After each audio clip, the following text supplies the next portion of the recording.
Rebellions are built on hope.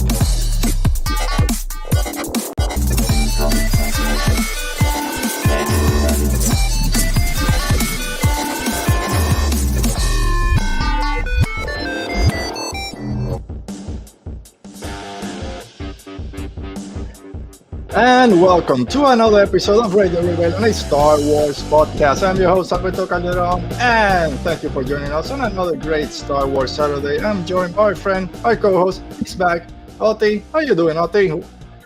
I'm back. All right, good to have you back. It's been a couple of weeks. You've been busy, you've been sick, but you're back. How you doing? Yeah, I'm doing well. As I told you, I'm in the process of moving out, so this is officially the last time you'll see me here in the set, and it sucks because I'm getting the lighting all wrong. It looks like I'm in a dark room. It's all lit up. I don't know what's going on, but it's the last time. Yeah, when you say it's the last time you see me, people are gonna get scared. They think I threw you out. Oh, no. It's the last time you'll see me here. I'll have a very similar backdrop and everything, but yeah, last time I'll be in this apartment. So yeah, so it's nice. I don't know if I think you can hear that. It's a storm about to pass through, so hopefully we don't lose signal. I have since last time I put 2 range extenders. There's a Wi-Fi point right there. I'm looking at it. Don't fall down, man. You gotta help me out through this today. So we'll make it through. Because today we're talking Shadows of the Sith, Exegol, Lightning. I think the mood is right for what we're gonna be talking about today. It's a sunny day here, so I closed the blackout. All right, yeah. So as always, if you're new to the channel, thanks for joining us. Make sure you subscribe so you don't miss any new episodes when they drop on Saturdays. Make sure you like this video. Comment down below if you're watching this later. All your thoughts on Shadow of the Sith. Any Star Wars thought, question, mind rambling you might have, let us know. We'll answer them below. And I don't know. By the way, I have to mention something. It's the first time I've been here since the trivia and the debacle. Yeah, so let's talk about it real quick. So we had, 2 or 3 weeks ago, we had our original Trilogy trivia. We divided the questions. I did half, you did half. One of the questions was, how many bounty hunters did Darth Vader hire to go search for Lando? We see him hire, yeah. Yeah, for Han Solo and the Millennium Falcon. Someone said 6. I told them they were wrong. Connor, we said it's 5. And then the chat jumped in and said that we knew nothing. We're amateurs. What do you have to say? I feel very sorry because you took all the heat and you didn't throw me under the bus, but it was my fault and I tweeted out an explanation. So I accidentally selected the wrong answer and I showed the answer sheet. It had 5 and 6 and accidentally selected 5 instead of 6. Hey, it happens. At least no one. Connor didn't win by he won by a bigger margin than just 1 point, so it didn't make me feel that bad. But yeah, I was watching from my couch and I was like, yeah, man. I went back and I watched that scene 3 times. I'm counting. There's 5. I know you can see there's one feet or something in the background. It's that doesn't count. One of the shots, it only shows 5. Yeah. All right, but didn't come to play. We were fine. I'm working hard on the sequels and the final thing, and I'm double checking everything. Yeah, we gotta make sure we don't mess up next time. I'm starting to think some for the sequel trilogy. I don't have a lot. Gotta first check with the contestant, make sure everyone can make it, and then we'll set a day. But that's gonna be fun. I'm already working on it, and Dale has me heated up. So yeah. All right, so it's going to be great. And as always, make sure that you're helping out with the Amidala Initiative for Equality Texas, the National Network Fund of Abortion Funds, and the What Choice fundraiser. All those links, as always, in the description of this video. What Choice has just skyrocketed. I think they started with a $5,000 goal. They're on their final goal of $50,000. They got about $2,000 left to go, so make sure you help out. I'm a part of the group chat that's everyone who started it, and we were just every like 3 hours. We crossed another 5,000. I was like, what? Yeah, I, as I told you, I've been away a little bit because reading and moving, it's been hard. But yeah, no, that group's amazing, and both the yeah, it's been great. yeah. It's and as always, if you can donate, donate. If you can, just spread the word and tweet it out. Tweet it out. Just get educated. Everything that's going on out there, it's hurting a lot of people. So any little bit that we can do to You, help is appreciated. you were selling a shirt, right? Yeah, it's not this one. This is just my new shirt, just for me right now. Radio Rebellion podcast, just to have one. I did one. It's still there on Bonfire. I'll tweet it out afterwards, just in case. I did a quick one just to have something out there at least. Yeah, I made an Emerald Radis one, which I will be wearing on every episode when we do the Andor thing and when we do the Rogue One. I'll clean it in between episodes, I promise. Well, 6 days to wash it before we get back. But I have this. Star Wars. Yeah, it's in my TeePublic. You can, I don't know, just find the link. Just find it. You can find it. People know how to navigate the internet this day and age. Again, I'll apologize if you're hearing a bunch of thunder. That's me. I can't do anything about it. This is it's in a soundproof room, so you're gonna hear it. It's the shadow of the Sith. It's the shadow of the Sith. And with that, you know what? If you guys are ready, I'm ready. Let's talk Star Wars and Shadow of the Sith.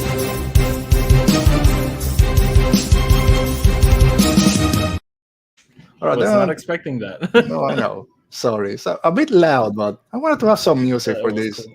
All right. So, Oti, Shadow of the Sith. Finally, big spoiler review out there. I mean, spoiler. Yeah, we're doing a spoiler review. So, anyone listening to this, make sure that you've read this book. It's a long book. We're going to discuss it.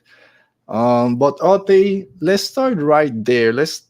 Actually, before we start, how excited you were for this book? Because Adam Christopher, about 2 years ago, when Mandalorian Season 1 ended, it was announced that he was writing a new original novel about the Mandalorian. We didn't know if it was going to be between Season 1 and Season 2, before Season 1. And then all of a sudden, that got shut down. And then he got announced that he's writing this book. It's got Luke. It's got Lando after Return of the Jedi. We're going to learn who Rey's parents are. We have Ocho Bestoon. We have all this stuff. So how excited were you when Shadow of the Sith was announced and you were finally able to get it? I think I mentioned it here, but this is a book I've wanted since I watched Rise of Skywalker. When Lando says, yeah, we were on an adventure, I was like, okay, there's a book coming out, or a comic. So when it got announced, I was super excited. I was so happy when it got to me. I was so intimidated when I saw how long it was. But, I was over the moon for it. It's a big, me too. Oh, my. So I was going to ask, we'll get to it because I saw a bunch of tabs. Is that something, how do you, when you read a book that you're going to, I guess, review on your podcast or here, how do you take notes? Do you just tab the hell out of it, make notes on the side? I buy these, I buy Post-its, they're somewhere over there, and I actually use them as bookmarks. And I basically just like put a poster or whatever on whatever I find interesting or want to remember later. It's also a good device if I want to like go over the book again and not necessarily like sit down and reread it. Just like I did this last week. You reread it? Like 3/4 of it. By the end, I was skimming to the parts that I wanted to double check. But yeah, I read most of the 460 some pages. I probably read 300 and then skimmed the rest. Damn. So one of the things I want to say is like I'm a very slow reader, and I went through this book in a week, and for me that's like a milestone. Right. I told you that. We'll get to it. We'll get to that part. So I keep notes on my phone on the notes app. I just write down whatever thought I have, and I think that kind of takes me longer than to read the book. I don't want to write on it. I know a lot of people take annotations on their book. I don't want to do that. No, I didn't have the sticky notes, and I don't know. Anyway. Yeah, but what I do is like I do this, and then when I do my review, I sit like and go through each one and okay, is this like a fun fact? Is this like an important thing? And yeah, which book? I don't know. There was a High Republic book. I can't remember which one. That when I finished, I had like 15 pages of notes. I'm like, this is too much. I Oh don't know my what god. I'm doing. Oh my god. Yeah, I had to start over almost with all my notes. But similar to you, I was extremely excited when this book was announced because they said that there were going to be some kind of dark side influences. We all wanted to know what Luke was doing between Return of the Jedi and The Force Awakens. Or we're finally going to get that backstory to Rey's parents. So, of course, as a sequel trilogy fan, I was extremely excited for this book. High expectations, and just right off the bat, let's jump into the story. And at least for me, the expectations were met, and in some points went over. I love this book. I said last time when I talked about Brotherhood that I enjoyed it. Wasn't on my top 10. I don't know how to rank books because there's so many. But Shadow the Sith is going to be in that conversation of top 5, top 7. As we get into details about the story, just very general, did you like this story? Were there some parts that you liked more than others? Because it's like 3 or 4 different stories that still work together for the main kind of action that's going on. So it's an interesting one because I did love the story overall. There were times where I just wanted to like jump over a certain part of the story to get to another story, but there was never like this specific. I'm just gonna mention like group of characters. There was never like a group of characters that I like disliked spending time with. At different points, I liked spending time with each of them. I don't know if I'm like voicing it correctly. Like there was like not one story that dragged for me all the time. All of them dragged at different points. Sure. And I wanted to get to the other ones. But overall, as a complete book, as a complete story, I loved it. It went places that I was not expecting.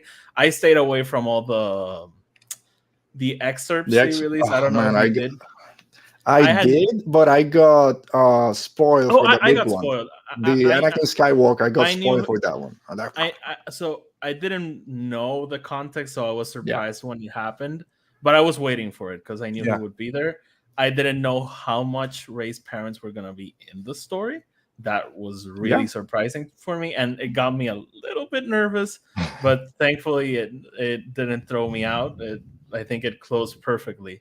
And yeah, that's basically general thoughts on the story. Yeah, same. There's basically this takes place 17 years after Return of the Jedi. Death Star 2 has been destroyed, as Lando keeps telling everyone. That for Lando is like the Kessel Run. He needs to tell everyone, didn't you know all the Death Star? I destroyed that. It's me. I'm the hero of the rebellion. The only difference is that destroying the Death Star is relevant. Come on, he saved the coaxium before everyone exploded and gave it. But yeah, he has more of a, it's more relevant. People are not going to roll their eyes and say if you round down. But then we have like 4 different stories. We have Rey's parents. Let's go ahead. They got named finally, Dathan and Miramir. They have their own story. Then we have Luke Skywalker that's searching for artifacts, either Jedi artifacts or Sith artifacts, Jedi temples. That's his thing in his temple in Ossus that got revealed finally. Lando, that we know from Rise of Skywalker, that his daughter was kidnapped when she was a child, and he's looking for her. So we get into that story. Ocho Bestoon, for everyone loving the Ochi Renaissance out there. Eli, and there's a bunch of people that love Ochi. He's still for me like he's there, he's dead again. I love to hate him. Yes. Oh man, we hate him after he treated Dio like he does in this book. So he has his own story. The Emperor talks to him directly and giving you this dagger. We kind of figure out how the dagger was built, and then we have this dark side someone that we get revealed through the story that's been possessed by this mass. It's an acolyte of the beyond, and then all these stories kind of intersect in the middle. Same as you. Hopefully people don't hate me out there. The story that I, especially rereading, that I kind of, it's just more of the same. It's Rey's parents' story. Even though I love reading about them and learning more, their story was very similar. Every time they're running away from something, and we're going to get there, and then we're running away. It didn't have kind of a moment of peace for them, which I guess is part of the point. But I don't know. It kind of just didn't drag, but I wanted to get to something else. That's why I mentioned that not all stories dragged all the time. Yeah. I'll say I loved at the beginning learning about them in the from the beginning to basically almost the end it dragged. But Mhm. then at the end I loved how their stories send off into and it connects to Luke and everything. All right. And we'll talk about that. We're going to divide this breakdown into story, ease of reading, characters, canon connection, how it Mhm. expands Star Wars, and then overall. And maybe in canon connection, we'll talk more about how this connects to the sequel trilogy because we'll get to that point. But so this book, at least for myself, was a lot more fantasy than sci-fi. People love saying how Star Wars is fantasy sci-fi, but here this is almost like Lord of the Rings. We have all these things, kind of the one ring possessing whoever is holding them. The dagger, Ochi's dagger, is slowly succumbing to it. The mask that Kisa is wearing, everything with the dark side is fantasy. They talk about 9 raids, very similar to the ring raids in Lord of the Rings. Did you like that this book was kind of not, I don't know, it was Star Wars, but it also felt like something different? Quick cut. I forgot to sign in to Streamlabs, so I don't have any of my privileges. But there's Mo's in the chat. All right. Just wanted to That's say fine. that. All So right. I'm off chat at StreamYard, least. not Streamlab. All right. I guess I'll have to do double duties because you're out for 2 weeks and you forget. Mo, how you doing, Mo? Thanks for joining us.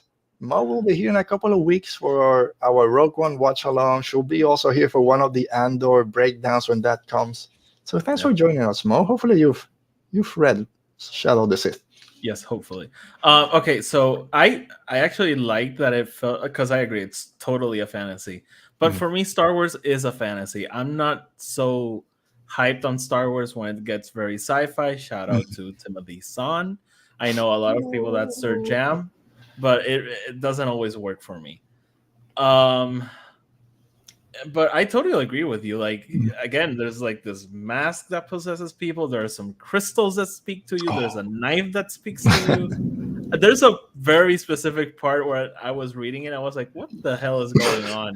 When Kaisa is like building the droids and just like Oh yeah, jams the kyber curse. I'm like, "How the hell does this yeah. work?" I don't know, and I don't care because it's Magic, awesome. I guess. Yeah. Yes, dark side magic, secrets only the Sith knew. We had our friend Bowman King is here. We I know want to why talk he about loves it. him later. I really Right. want to talk about him. When we get to characters, we'll talk about him. But I told, did it not work for you in that way, or do you like a balance of sci-fi? No, no, no, screw that. I love this. From Oh, okay, page okay. like 5, I'm like, what? This is fantasy. I love everything. It's weird, it's scary, it's not gory, but it's freaky. The way the dark side works, and I said in my review, I think I tweeted it out. And when I say I said on my review on the written review we have on our website, go check it out. Even though I'll be repeating most of it here. For me, my favorite thing about Star Wars is how the Force works. The Jedi, the Sith, how they connect to the Force. And that's why I love the High Republic so much, because it's giving us a different view of the Force, the way the Jedi connect to it, how it that balance between the following the Jedi Order or following your connection to the Force. That's my favorite thing ever.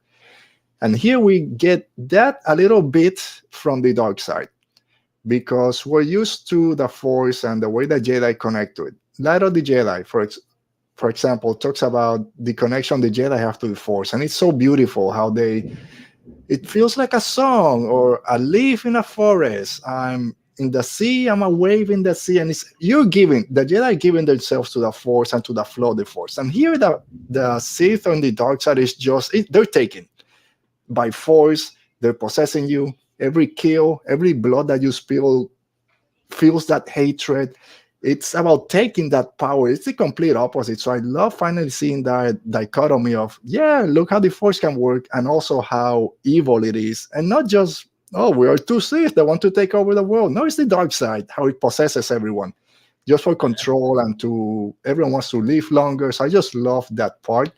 And all the fantasy elements of it made me love this book. And that's what's my favorite part of the whole story was everything with Kisa, with Komat, with Luke's journey to have the name of that planet where they go and they find the Kyber shards and Sith Wayfinder. All that was my favorite thing. Yeah, I there's something I really loved about the book. It's how it presents the dark side and the light side. I always say like the light side is the middle and the dark side are the extremes. Sure. And I think the book does a great job presenting that. I think like balance is in the middle with the light side, but it's also like the dark side, it never has enough. Like Ochi keeps killing people with the knife, and the knife is supposedly fed, but it keeps asking him Yeah. to kill other people. So it's never enough. Like there's it's like with Vader, it's like an insatiable thirst for vengeance, Yeah. doing evil things, I guess. Yeah, and I love also, I'm jumping a little bit, but Luke Skywalker, when after he, I don't know if it's before or after he talks to Anakin, he says about how meeting Anakin and the way the Force was around him. He was this fire, this light that burned bright, and the Emperor was this cold, almost nothingness. Again, that balance, not that balance, but two extremes of the dark side. But let's go real quick. Let's go back to Rey's parents, because that was a big thing for the whole trilogy. Who was Rey's parent? Who is she connected to? Okay, Palpatine, we'll get to that. This Strand cast, is it Palpatine's son or not? A clone that's not really a clone.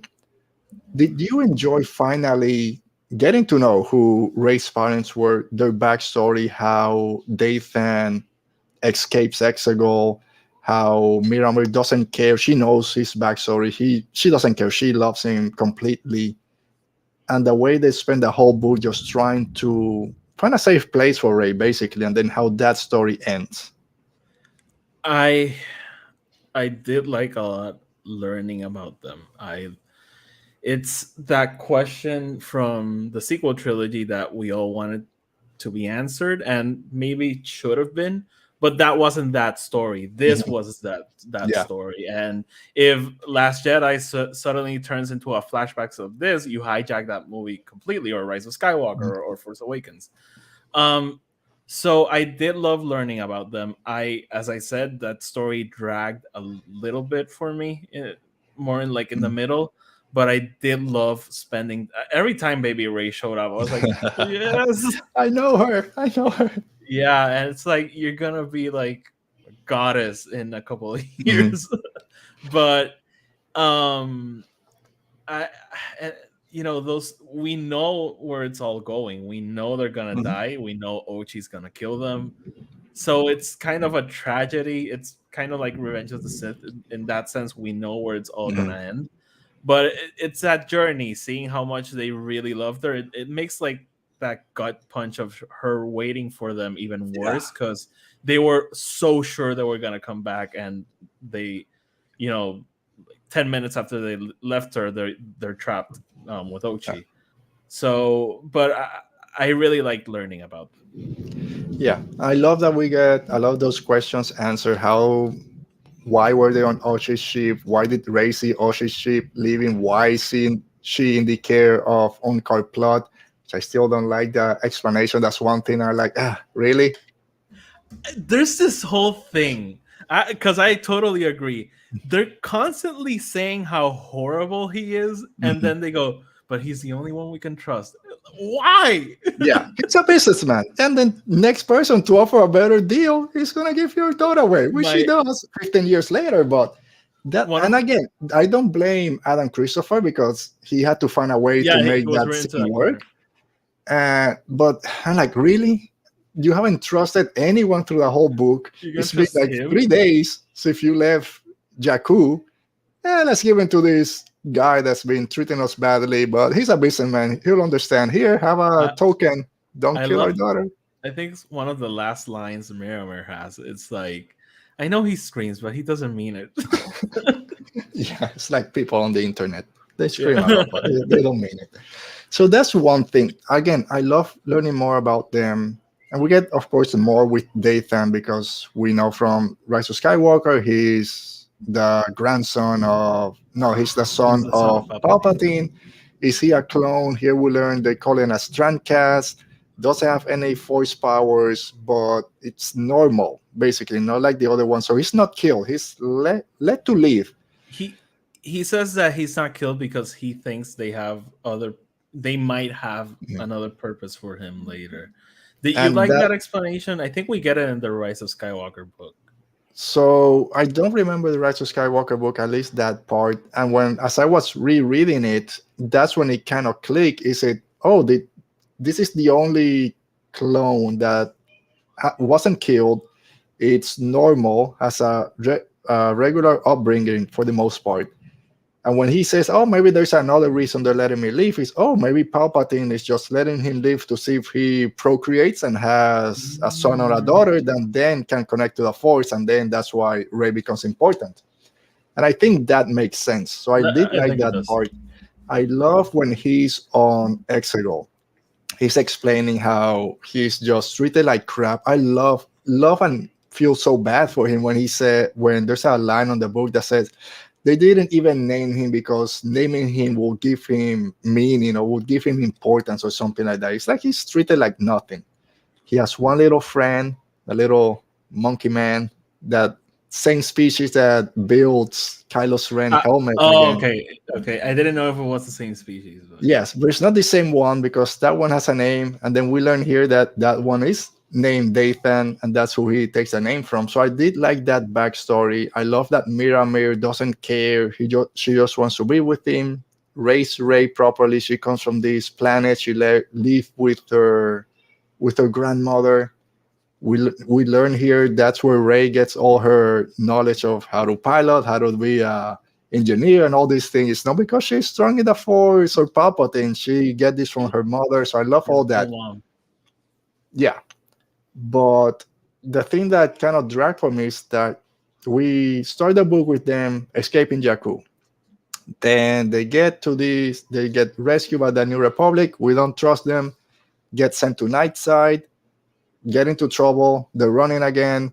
Then they're going to this refueling station. Now they run. So there's always in the run. So it's like, just give me something else because it feels a little bit repetitive. And I was thinking, have you read Rebel Rising? Yes.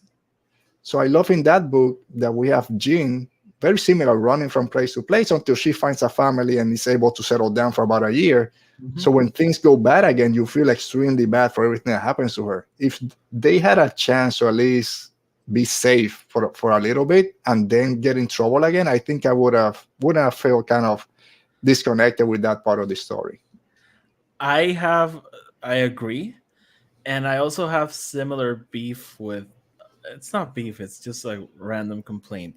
In the book, and I'm jumping ahead to something else, but I think sometimes the book could have been a little bit shorter in the sense, and the story could have been a little bit more concise. Because, for example, later on we have that moment when Luke fights Krisa, Mhm.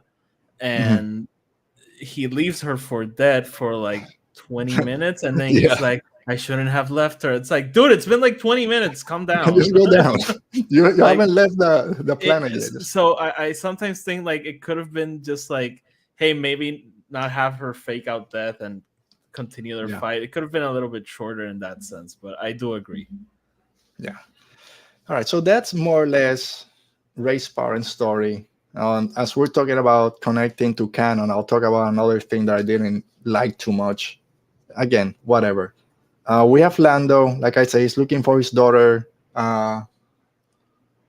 Kadara Calrissian, got taken like 6 years ago when she was 2. He's on the dumps. He's depressed, feels bad that he's not searching for her. And then here's Ochi talking about the Sith, kidnapping kids, kidnapping a girl, and that kind of wakes him up Mhm. a little bit. He goes on his own journey after getting a little bit more information, finds Luke Skywalker, and then, hey, we got to go help this family. Might be the only connection to finding my daughter. And about half of the book is with Lando. I would say he's one of might be the main character of this book. Did you enjoy how much they focus on Lando and the way his story kind of grew throughout the book? Yes, definitely one of my standouts. I Ever since I was a kid, I loved Lando Calrissian throughout the entire trilogy. I was like, when's Billy D coming back? So I really did like spending a lot of time with him. It's a very different Lando. I think we get that transition from Return of the Jedi Mhm. to where we see him in Rise of Skywalker very well. and it's Lando who's, you know, dealing with, yes, what happened to him with his daughter, but also with getting older and, Hmm. you know, realizing that, hey, maybe acting like you're 22, it's not gonna Yeah, work. And it's that first scene, it's kind of sad. He's like maybe in his 50s and he's trying to act like he used to when he was Donald Glover. But yeah, no, I loved spending a lot of time with him. yeah. I mean, I like Lando. He wasn't always my favorite. It's like Okay. he's a cool character. I wasn't really connected to Lando and his story in Empire Strikes Back. I did like what they did with him in Solo, but I think this feels like a perfect progression for the character. Like you said, this is 17 years after Empire Return of the Jedi. He's kind of hitting that middle age, just not kind of depression because he's getting older, the good looks and all that. He even says it a few times. I still get by with my charm, but something is not there. When he finds the recent Chronicles, chapter 57 or whatever, it's like, oh my goodness, I'm I still doing this. I loved when he goes like, maybe we don't need video. Yeah, at the end. But then, of course, just feeling so bad for kind of giving up for his daughter. He's in this place, just the dagger and whatever, just getting drunk. It's just an excuse to not do anything. But then I love that by the end, he said, like, no, I'm staying here in Pasana. Our last kind of hints of Ochi and Ray were here. Maybe I set this up as my base of operation for looking for my daughter. So I love that through this whole book he found his purpose again because he had lost it by the beginning. Yeah. I love where his story ends and then how he connects to Rise of Skywalker.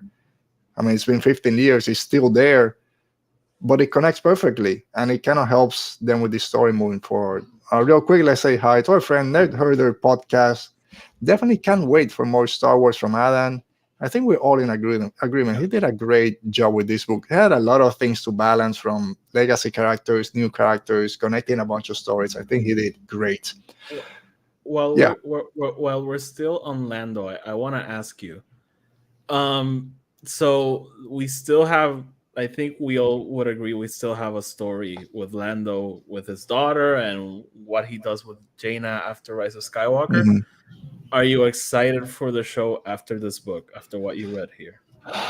It depends what the book is about. I mean, I mean, if the show is listen, about this, I mean, if the show is about, if it's after Rise of Skywalker, yes, because I now have a vested interest in what happened to his daughter and find her and everything. I'm finding myself being like, I really want the story. I want to know what happened to her because it's turned into a big thing. Yeah. In that sense, yes, I want to learn what happened. Hopefully, he can find her because he's so close to Rey. Even when he meets Rey in Rise of Skywalker, they don't know each other, even though he That's was something just... That's something I really want to talk about later. Okay. So let's just hurry up a little bit. Yeah, I don't know. The reason that I'm not extremely excited from the Lando series is because that's taken away from the Solo series or Solo 2. Because a lot of people gravitated to what Donald Glover did with Lando, which was great. And it's one of those things that people are complaining about Star Wars. It's, oh, something is hot or people are talking about it. Let's just focus on that. Instead of, is there a story there to tell? People love Donald Glover. Okay, let's make a series about it. Okay, is there a series there? So that's kind of my jealousy thing, I guess. Oh, they pass on Solo to do Lando. But give me the story and I might be there. And we talked a little bit about Luke, his whole story, just trying to find all these relics. He gets dragged into searching for this family, but he's more focused on this dark side presence that he feels. And let's just get to it.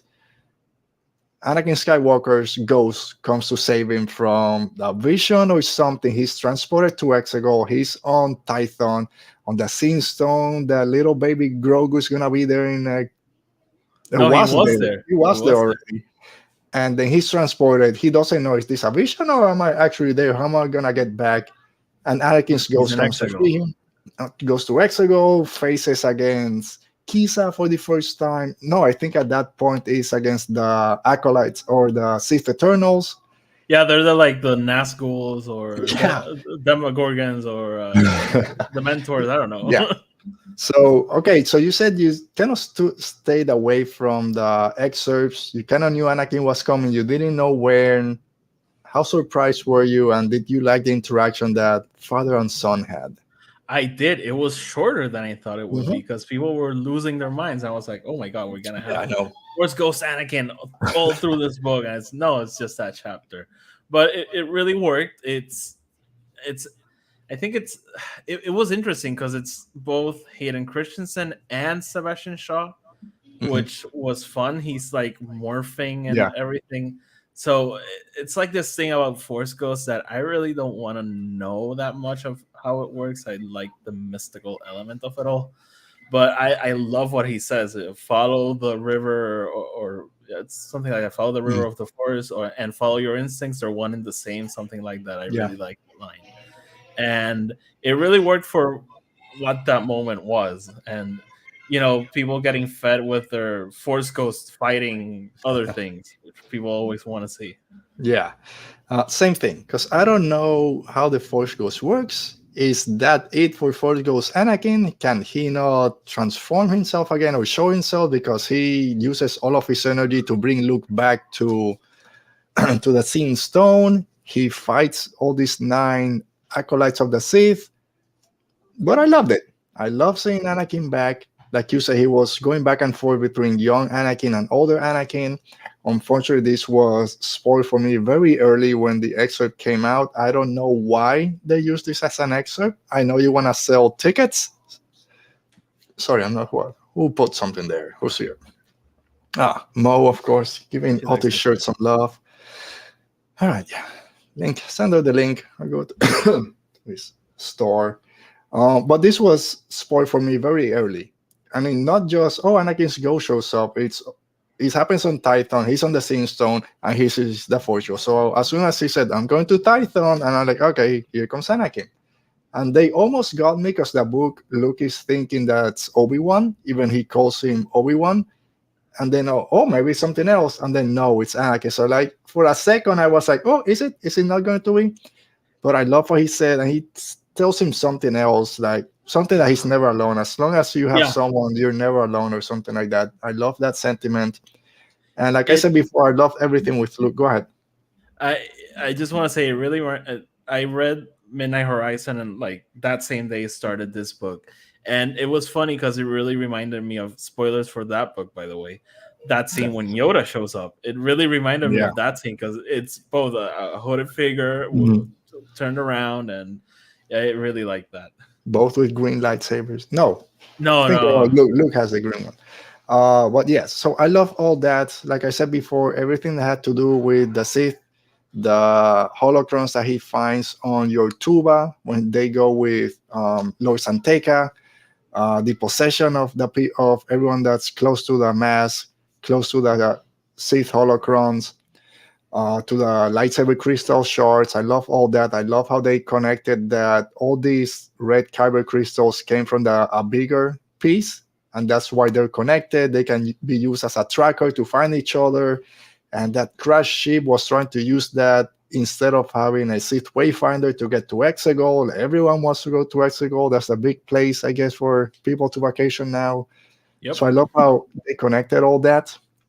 So again, everything with the Sith and learning more about Dark Noctis and her scimitar, lightsaber blade, Viceroy, X and Puncher, the way that he kills people and the mask just absorbs all those screams that gives him energy. I And love that scene when Luke is like jumping from time to time yeah. with him. Oh my Mhm. god.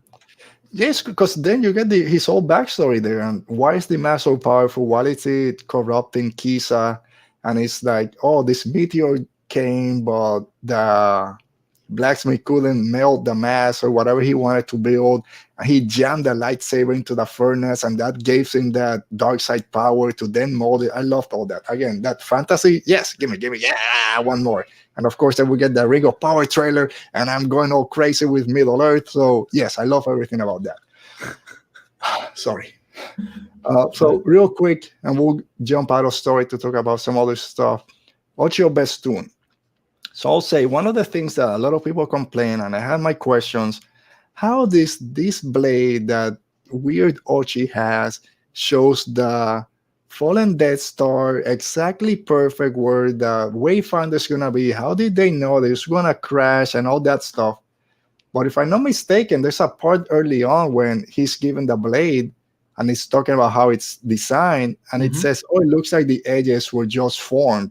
It's like, Mm-hmm. yeah, the Emperor just gave you the map, so this is his blade to tell you where, or the blade shows, or something like that. So I love that we get that explanation, not just yeah, whatever, forget about it. No, there's an explanation why the Death Star design is there. I never really put so much stock into why that was the way that it was, because it kind of made sense in my mind. Like, yeah, maybe someone knew where it was, and they did the little drawing. Yeah, Oh, this is gonna be so smart. everyone loves Easter eggs. Maybe they can find it. Yeah, But Ochi, we know Ochi. He's not gonna win. At the end, he's gonna die in the sands of Pasana. wonderful idiot. He's an idiot. Whatever. He gets the weird droid pirate army of Bestoon that suck. He gets told by Steadfast that, oh, whatever, just get out of here. I gotta go drink and smoke some dead sticks before I'm elevated. So yeah, Ochi's cool. He's dead. That's fine. But did you like Ochi, the way he's tracking this family, everything that he does till the He's end, get he's very corrupted? he's very hateful, and he's like these characters that you love to hate because he's gonna fail. Mhm. Yes, he's gonna kill them, but he's never gonna get to Exegol. Yeah. And it's like I loved how consistent Adam Christopher is with the Darth Vader comic, where he's Mhm. he's just an idiot. Like every time they mention he's a Jedi killer, I'm like, how? Yeah. How are the I think Jedi getting killed by this guy? that's another. I think that's another Kessel Run thing. Maybe he killed one by mistake. And said, I'm the greatest Jedi killer ever. And he Maybe, just keeps maybe. telling. I, We actually see him try to fight Depa Billava, and yeah, that no. doesn't go well. Yeah, Mace Windu gets there. I don't know why Mace didn't kill him, but that's another story. Maybe we'll get. All right, so let's jump to our second point, ease of reading. We've mentioned it a couple of times. It's a big boy. It's a big, almost 500 pages of Shadow the Sith. And So as someone who was just reading other Star Wars books, the letters are a bit smaller. let's see. They are pretty small.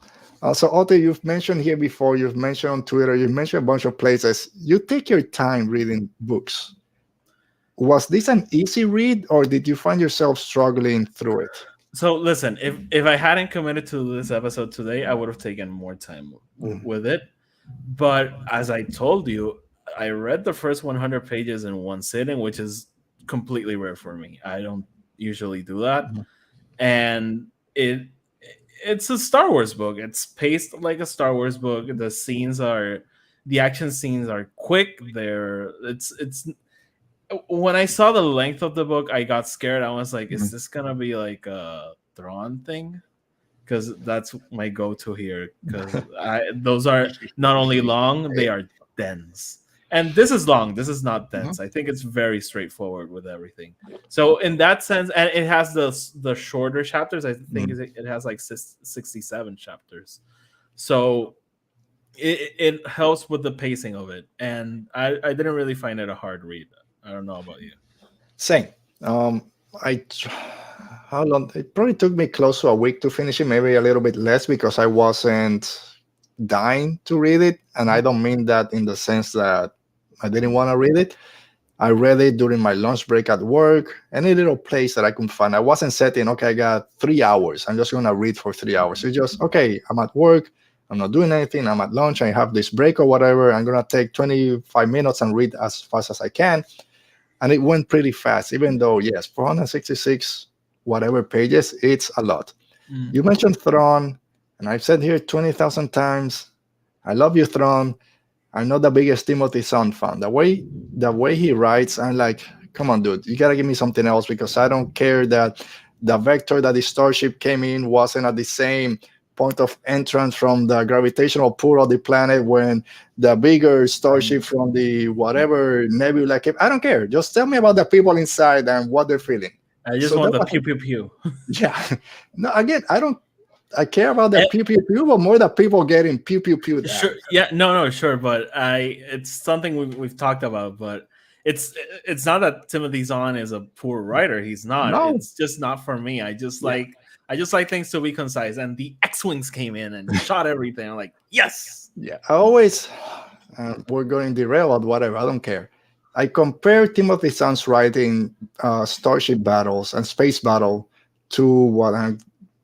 Let me look for his name. I can't even read it from Alexander here. Freed. Alexander Free, thank you. Shadowfall trilogy, the Shadowwind trilogy, or The yeah, Alphabet Squadron. the Alphabet Squadron. I just saw Shadowfall. You know what? You guys know what I'm talking about. Those are long books. They have a lot of starship battles, but they're personal. You feel everything that each character is feeling inside their starship because most of them are smaller vessels.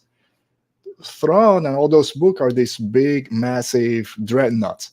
And he's talking about how the Angles and yeah, and I don't care about how much damage that ship took if the people inside I don't feel nothing about them. That's my problem with I the way agree. he writes. It's very technical. Okay, whatever. Uh, This book wasn't that. It's yeah. long as a Throne book, short chapters, like you said.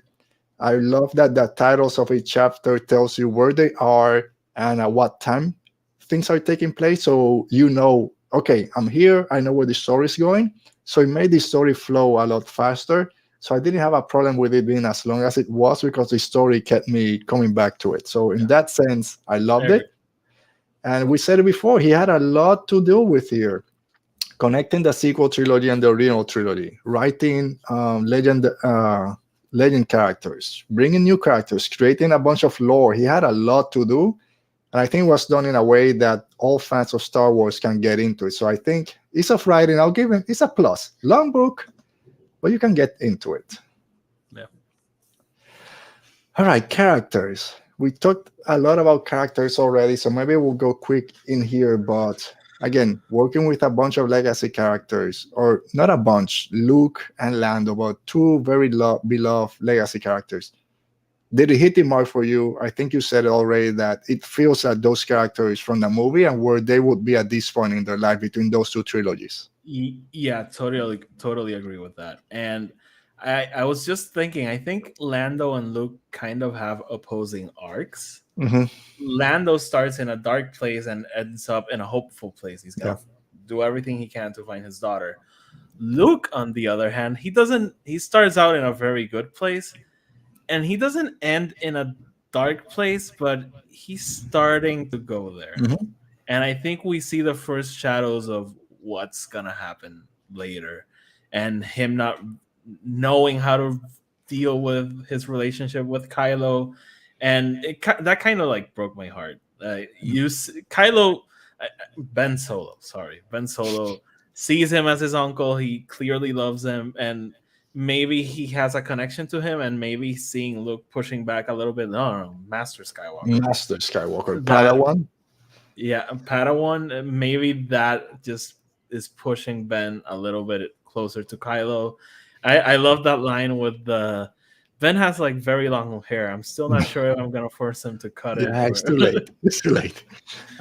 Which is funny because my wife just cut my son's hair because it was too long, but just a little. So I was gonna leave it for later, but since you brought it up, this relationship between Luke Skywalker and Ben Solo, and I think it starts to show how it's breaking. Like you said, have to be more formal, which I understand. You're a master, but they're by themselves. It's not like they're in a group setting. But to me was how Luke is not there. He got back from this journey that took, I don't know, let's say a week. He's there for one day and then just he's leaves leaving. again. Yeah, you can take care of them. Yeah, just show them. It's like, dude, you just call me Padawan. I'm new to this. I'm 16 years old. He's just leaving him by himself. It's And here's Snoke. Ha ha ha! I told you, he doesn't want you. definitely, and again, they don't have a bad relationship at all, but you just see how it can turn into what it did, and Ben does feel like Han and Leia abandoned him, and this person, which he does have a connection to, is like making it very formal. He's constantly leaving, and I really liked seeing those shadows of Yeah. what's gonna happen. Which then works perfect. I just thought about it, and maybe I'm wrong, but works perfectly with the Force Awakens when Han and Leia. Oh, if Luke couldn't reach him, how could you? He's a Jedi. You're his father. Luke is treating Ben Solo as a Jedi Padawan, not as a nephew. And that's why that connection, yeah, it's not the same. That's why Han Solo needs to be the one to connect to him and bring him back. So yeah, come on, Luke. You're And a it's Jedi also Master, but you need to know. it kind of also sucks how you see Ben connect with Comat and try to Mhm. connect with Kryza and not being able to and feeling heartbroken with when that fails. And you have this kid who desperately wants to connect with you, and you're like, Padawan. Yeah, I gotta head out. Go show the Just younglings again. I kick gotta their go. ass. Yeah, But I also like that at one point he's describing Ben's power, and he's like, it's like this brutal power, yeah, and he's not afraid of it. Like when he is in Last Jedi, when he's like, oh, I wasn't afraid of it. yeah.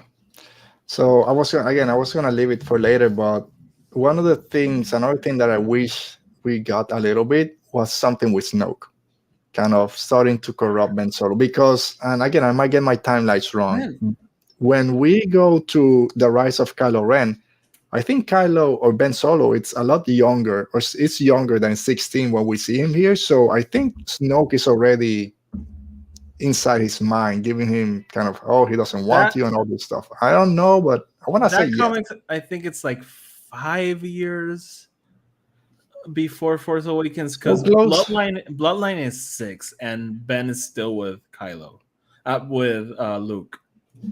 Yeah, but isn't the part, I was going to check it before this, when Luke, Ben, and Lord Santeca go to Elfrona and they're Oh, but looking for. that's like a flashback. Yeah, but Snoke is already in there, I think. I think we see Snoke talking to him. Or maybe he's remembering, but I thought Snoke was there already. No, I don't.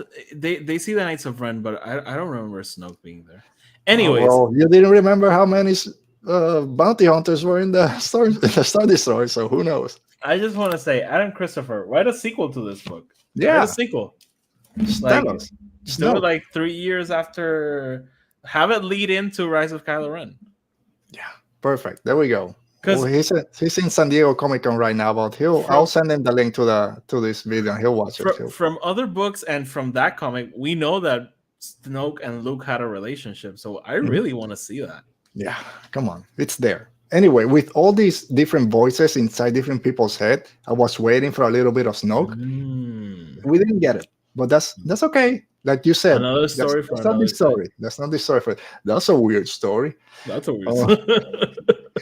Uh, so I mean, I love Luke. Like I said, his whole journey through the book was my favorite thing. Every time they talked about, let's And okay, let's just we get a cool lightsaber battle well, with we got a couple, with a but bended lightsaber thing. It was cool. so we have Luke Skywalker with his green wand. We have Kisa, or at that point maybe it was Panchar, had taken over her body with a droid arm, wielding this curved lightsaber. Coleman And then with a white Coleman with a lightsaber. white one, because Luke Skywalker refurbished it, basically brought it back to life, kind of. And they have a great battle in this ice planet with weird snakes. This droid that's also a duelist droid. Yeah, That was great. And even it was before that, crazy. when Luke is fighting Kisa in her planet in the Sepulcher, I love the name of that, with the fire, and she's jumping through the flames and the mass is flying to Luke. Come on, that was Yeah, perfect. it was insane. It was Yeah. definitely insane. So yeah, I love all that. And that was my favorite thing, learning more about how the dark side corrupts. We all have heard about it. Once you go through the dark side, forever will consume your destiny. And here we see it. I'm done. I can't. So that's Yeah, another she the just way that Darth Vader was able to resist that at the end and come back is a great testament to him and to Luke. But everything from the dark side, I love everything with Luke Skywalker, with Kylo. but Before we jump back to some other stuff, we talked already about Rey's parents. Or anything else you want to add about those characters, and if they anything new that we learned from them that you liked? not particularly. No, All right. like learning overall about them. Yeah. I think we learn more about her dad, about Dayton, than we do Miramir. Even though we go to her planet, we see a little bit of how Yeah, that romance started. It was more, I, again, we didn't get a lot of time to kind of learn about them as people because they were always on the run. But the little bit we got with it them, really worked for me yeah, what we got. yeah. I love And Comat. Like I but said, that Acolyte of the Beyond, I love what we got from her, that Luke kind of saved her and her backstory on this planet I collecting love that. radiation. I love that planet. It's Yeah, so Polar. so weird. Yeah. You were gonna say something before? Yeah, I really like. We can talk about. I think there's a section about this later, but I love that it recontextualized the whole they sold her, even though Let's go. We're the there. Canon connections. Let's talk about how this oh, connects to the sequel trilogy and how she was sold. Give me your thoughts on that. so it never really sat that line in Rise of Sky. They sold you to protect. Okay, Yeah. but it really it. I've never hated Rise of Skywalker. I'll say it. I love Rise of Skywalker. It's one of my five Chill, favorite Star Wars. chill. Maggie's gonna show up and slap me. Yeah, gotta be careful.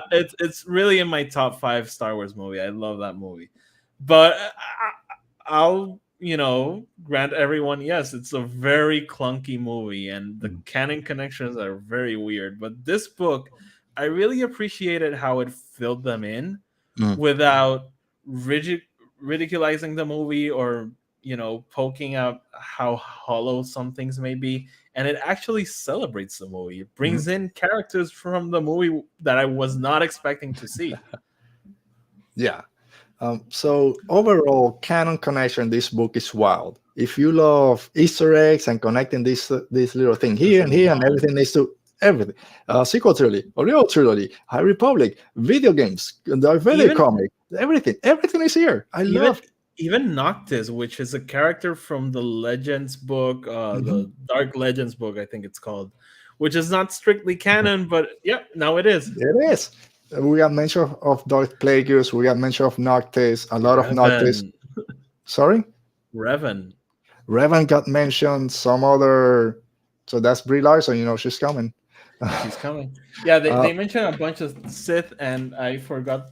There's too many sticky yeah, notes, I think but those were the ones that are kind of. they Oh, we've heard them before. and they mentioned 2 new Sith, we Yes, have never which seen. I I had it can't remember written their down names. somewhere Oh, else. okay.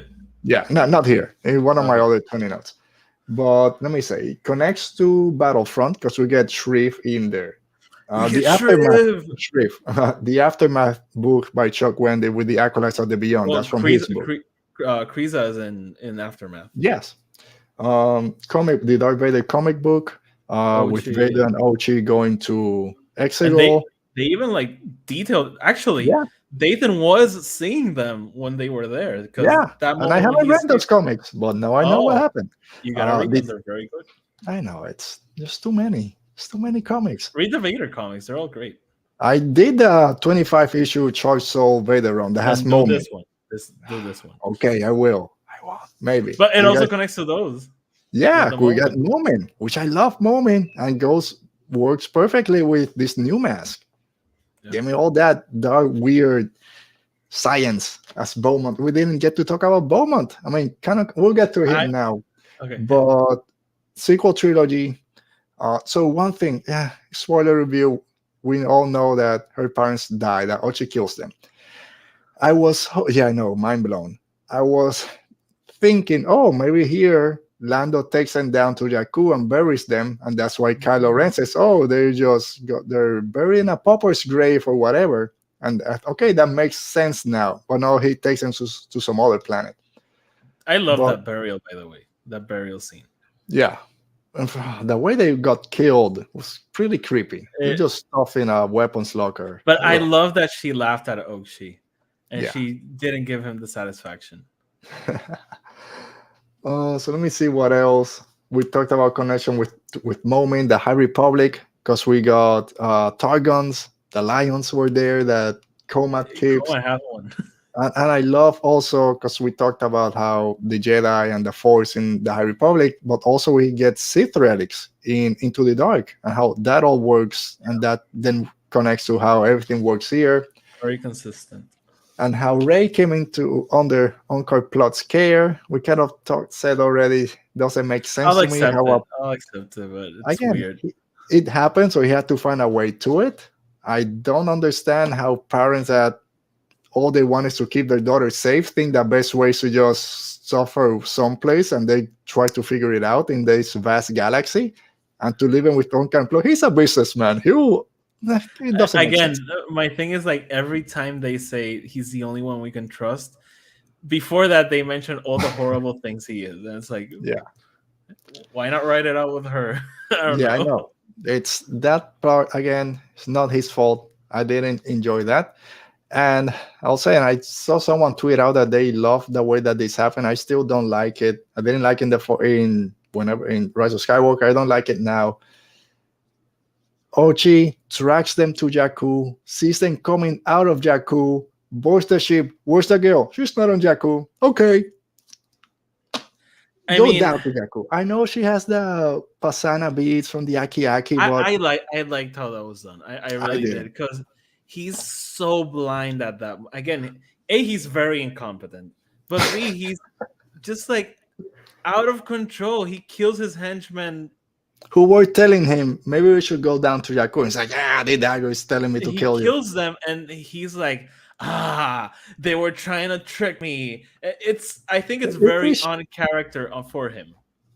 It's his ship. I'm sure there's a way to see where the ship has gone.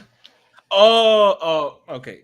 How Te did la they doy, go te la from doy. that same? They were both in the same fuel depot. Went to Pasana, went to Jakku. He gets to Jakku. She's not on Jakku. Okay, let me go. Anyway, again, he had to find a way to So join that point. I still don't know. we used this when we were talking about Kenobi.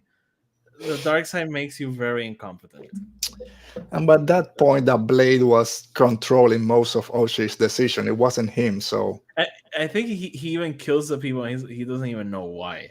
no, I know. It's just wants to again, the blade is telling him to kill to feel satiated, and it's never is. So again, I understand. Did you like how he died? By the way, I really loved it. Yes, but it doesn't explain then how Ray, Poe, and all those people were fine because they just fall through the sand and come out on the other end. He falls through the sand and dies. Yeah, I don't know. He suffocates, I think, is what they say, or something, or whatever. it says like the desert of Fasana took another. Yeah, another victim. So again, maybe he fell in a different part of it. Because It if worked. Poe, Ray, and Finn die, the movie ends. And this book Oh, was already ending. Again, it's fine. I thought maybe we're gonna see the Vexis, that serpent. I Come think they back. mention it. I think they mention it. All right.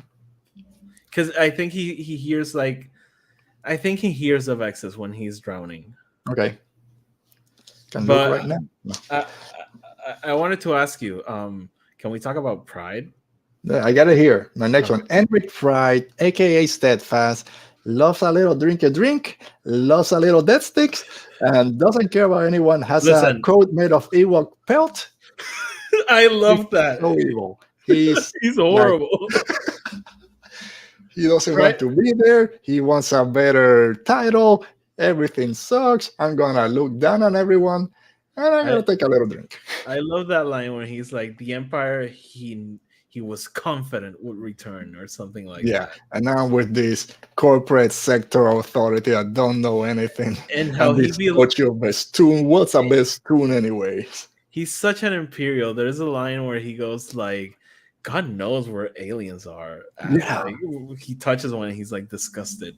But I loved seeing Pride because he's a character I loved from Rise of Skywalker, just like this mustache twirling Imperial.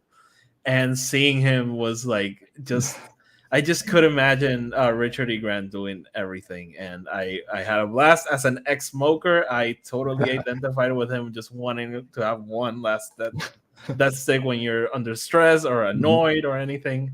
So I loved spending time with him.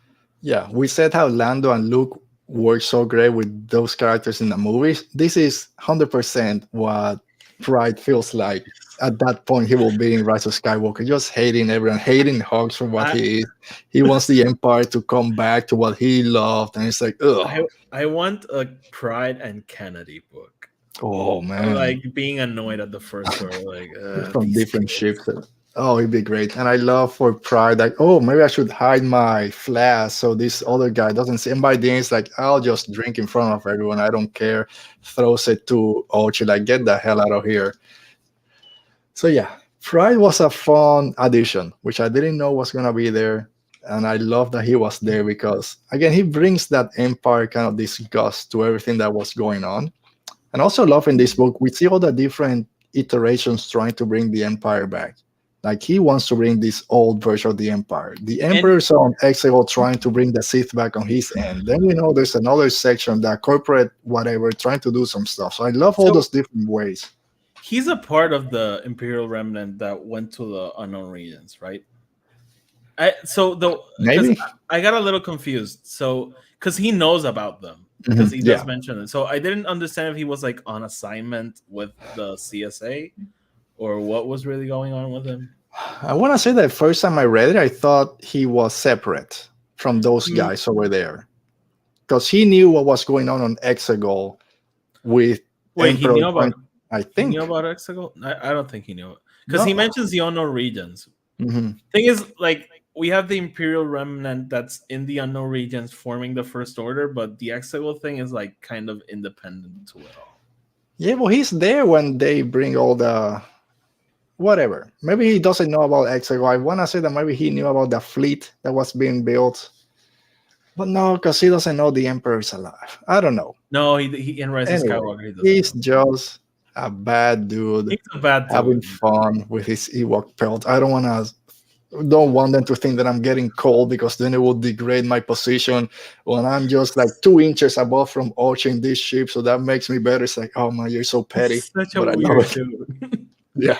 And I wanted to mention so Beaumont Kin. So Mhm. I always do the book with the audiobook, and God bless whoever did the audiobook because he did a great job. But Mhm. they did Beaumont King with a French accent, and that was so weird for me. Yeah. 'Cause we know the actor, we Mhm. know the character from the movies, and he's not French. Mhm. And they did it with a French accent, and it was so bizarre. I haven't heard the audio, so I can't comment on that. But I love again another surprise that we got Beaumont King in here, and that we see why he then gets so infatuated with Sith artifacts and Sith legends when we see him in Rise of Skywalker, and he has all this knowledge out of nowhere. We see where it came from, so Yeah. I do love that connection. Again, Um, this book fills in the gaps of Rise of Skywalker, but it celebrates it. It yeah, doesn't trash it. it's not.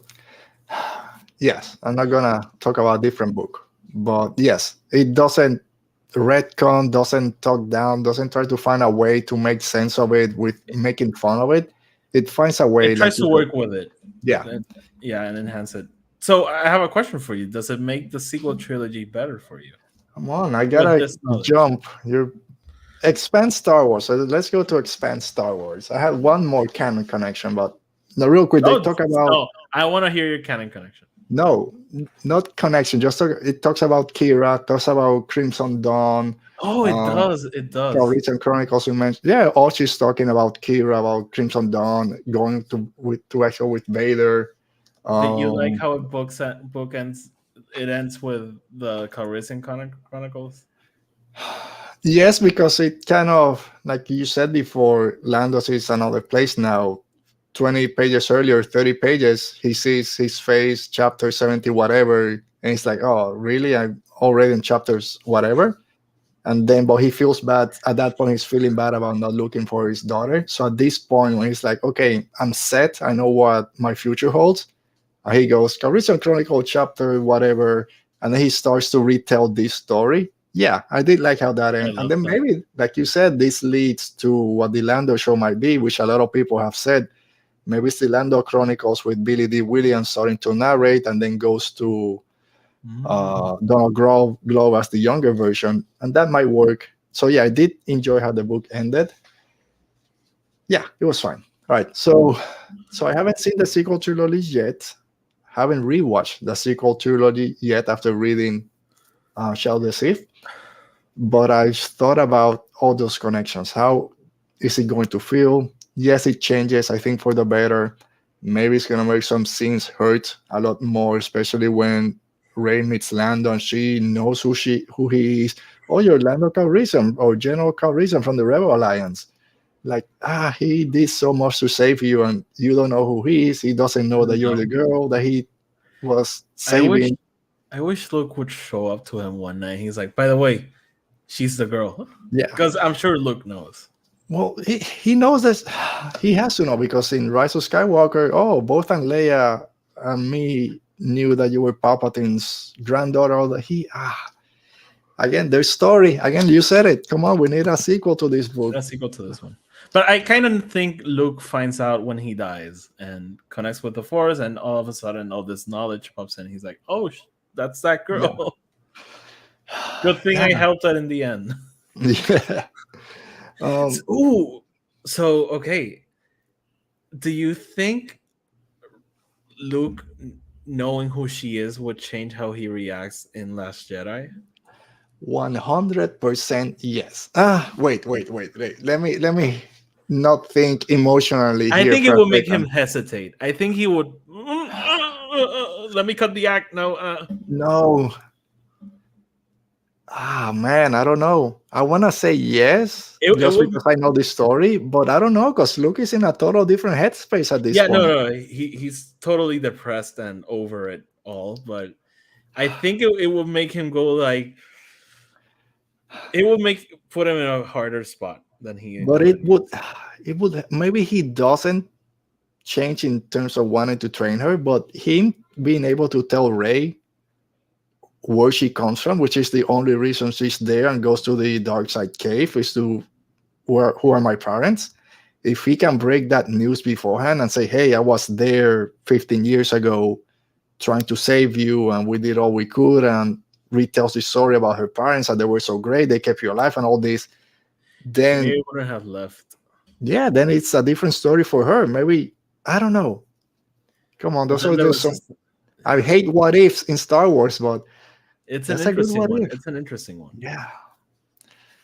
Oh man, I'm gonna still say that he's gonna be hesitant to train her, but maybe I don't think he cuts his act of being grumpy Luke, but I do think she can like pierce that armor a little bit with that news. All right, so how does, in general, we got a bunch more lore for Star Wars, but how does this book expand what we know about Star Wars? We already talked about the connection to the sequel trilogy. It's gonna make us feel different when we rewatch a bunch of the movies. But what else was there's something else that kind of, okay, this kind of expands my view of Star Wars? I'll say one just to give you a few minutes. Watching Rise of Skywalker, I was like, why the hell are we using a Sith Wayfinder instead of a holocron? It has a sensei, give me a holocron. We talk about it. And here we get, because a Wayfinder is a more primitive holocron, or the holocron kind of evolved from the Wayfinder. The Wayfinder only gives you certain points of how to travel. The holocron is a data storage that can do that and more, but if you don't have... So it explains why. Okay, thank you. Thank you, Adam. One of my criticisms, you've covered it. I loved it. So I did love that part. Yeah, I love that part too. I don't really... It really helped with the sequel trilogy connections and filling in many of those questions that we had. I really did like learning a lot about the dark side and the Sith and this whole thing about clinging to life. Now we know that Palpatine's not necessarily the first one to do it, but he's the first one to do it in his body. Yeah. So, but the Sith is something that we love, but really don't know much about because they've been basically extinct for so long. So every time we get to learn a little bit about them, it's good. And here we learn a lot about them.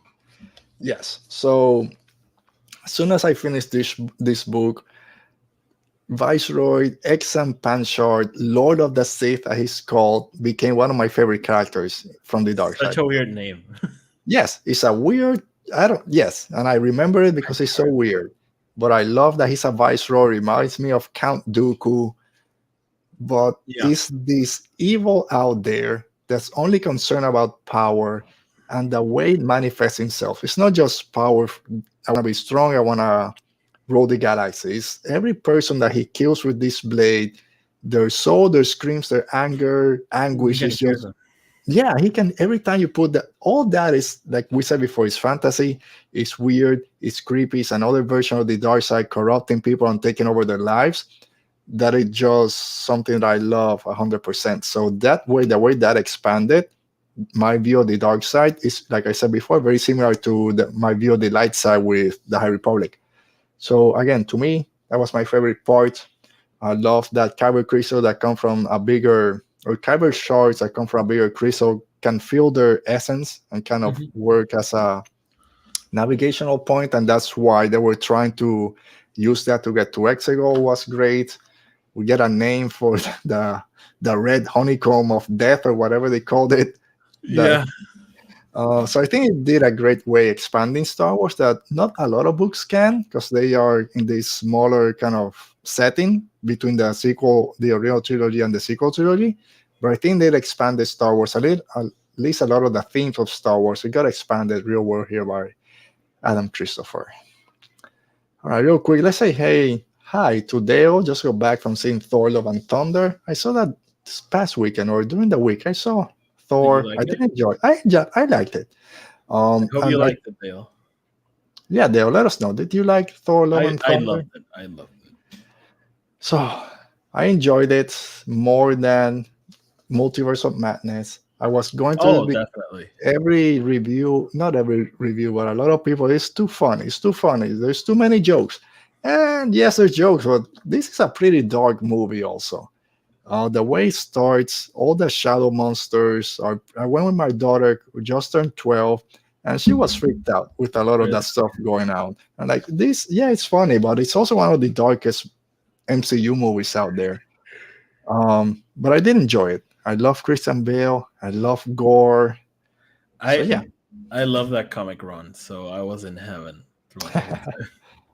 All right, so let's finish up. Oti, overall, if you want to give it a score, you can give it a score. If no, that's fine. But Are you gonna give it a score? I'll give it a score because I gave him one on my written review, so I can give it a score. If you whatever, just your final thoughts on Shadow of the Sith by Adam Christopher. My final thoughts. I think that if you have issues with the sequel trilogy and especially Rise of Skywalker, this is a good read. It helps fill in many of those gaps. It's also a fun story to connect Return of the Jedi with Force Awakens and how the characters from Return of the Jedi go into Force Awakens and where the characters of Force Awakens were before that. That's also, it works well in that way. It's also more Luke, more Mhm. Lando that we've all been craving a lot of that. So that was also fun. And again, we learn a lot about the Sith. So for me, it was I loved it. I really, really loved it. I don't know if it's one of my favorite Star Wars books. Maybe it is, but it's probably up there. In terms of how do you grade the books? So I'll my give it grade. 400 out of 465 pages. Ooh, that's a good one. That's a good score. A little difficult to then compare with other Quantify books. it. So you divide 400 by 466, 67 chapters, gives it 3.5 stars out of let, 700. let me see. Let me see. Here you It's like an go. 85%. Nah, I'm gonna go higher. I'd give it like a 9 out of 10. It was a very solid book. Okay. So for me, like I said, I really enjoyed this book. Everything had to do with Luke and the Dark Side is my favorite thing from all those 466 pages. I really enjoyed Lando's story. I love what Ochi was trying to do again because it's connected to the dark side every time. The acolytes, not the acolytes, the Sith Eternals will show up. I love all that just because it gives them again that fantasy feel to Star Wars, all that magic feel. I love everything with that. I enjoy learning more about Rey's father and mother, her parents. Wish their story was a little bit different halfway through it, so it didn't feel like it's the same thing going on and on. But overall, I enjoyed everything that was going on in this book. I really enjoyed the new characters that showed up. And like you said before, it gives you a different version of, not a different version, but a different understanding of the sequel trilogy. It doesn't go out of its way to explain every little point that people had issues with. So it's not that book, oh, just trying to It's not a fill. checklist. It's Yeah, it's definitely not a not. checklist, not filling plot holes, if you call them plot holes or whatever, but it kind of explains some questions that a lot of us had. And I think it does a good job with it. It works with the Rise of Skywalker novelization about the strand cast and cloning and all that. So in that sense, if you love the sequel trilogy, you'll really enjoy this book. If you had issues with it, you might have a different understanding or a different liking of it. But I also think it's a great Star Wars book for a lot of people because it touches in a lot of different things. You got Lando, Luke, a bunch of new characters, and a bunch of connections to everything going on out there. So I think a lot of people are gonna love this book. They might be kind of a little bit shy because of how big and long this book is, but if you can get through it, I think you'll enjoy it. It's definitely intimidating, but I agree. Yeah, I think I gave it a 4.75 probe droids out of 5 probe droids. Oh, that's really high. Probe droids. Let me double check real quick. I want to say that's what I did. I want to say I had it at 4.5 and then changed it because I really enjoyed this book. I couldn't. Let me go real quick. I'll give you 4.5 Oscar Isaacs out of 5. That's a good one. I gave it 5 out of 5 on story. 3.75 out of 5 for ease of reading, mostly because of how long it is. Characters got a 5. Canon connections has to be a 5 out of 5. And expand Star Wars just because I love the dark side so much. Everything went 5. So yeah, 4.75 out of 5. Okay. And I can't rank this as a top 5. I still say that Into the Dark is my favorite book, followed by Catalyst.